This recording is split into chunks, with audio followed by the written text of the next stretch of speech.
It started, like it always does, at 3:33 a.m. But last night, something changed. Last night, the corner of my ceiling that's been a source of dread for months, well, it stared back.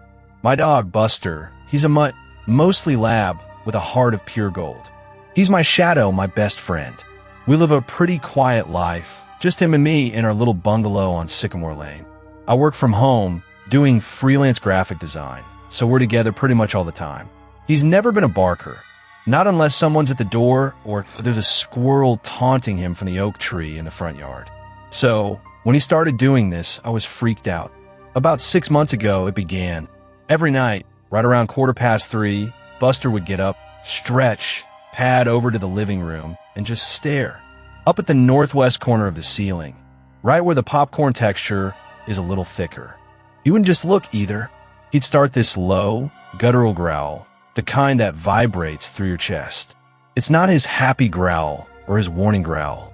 It's something else, something ancient and scared. I tried everything. I'd shine a flashlight up there, but there was nothing, just drywall and paint. I'd coax him, offer him treats, try to distract him with his favorite squeaky toy. Nothing worked. He'd just stare, growl, and his hackles would raise like he was facing down a bear. The whole house would go silent, except for his growl. It was like the air itself held its breath.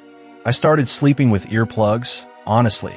The sound of his growl at that precise hour, every single night, was becoming more than I could handle. It was infecting my dreams, making me jumpy. I told myself it was just a weird habit, maybe a phantom itch Buster was obsessing over. I even consulted a vet who assured me he was perfectly healthy, just a bit eccentric. Eccentric. Eccentric. That word feels like a joke now. Last night, though, the routine was broken. It was 3:30 a.m., and Buster was already awake, a low rumble starting in his chest. I reached for my phone to check the time, already dreading the inevitable. 3:31, 3:32, and then, as the numbers flipped to 3:33, Buster let out a yelp, a sharp, terrified sound that made me bolt upright in bed. I raced into the living room, my heart hammering against my ribs. Buster was frozen, his body rigid, his gaze locked on that corner of the ceiling. But this time, it wasn't just him looking. I followed his line of sight, and I swear my blood ran cold. The texture of the popcorn ceiling in that specific corner, it wasn't just textured anymore. It was shifting, slowly, imperceptibly at first, but then unmistakably.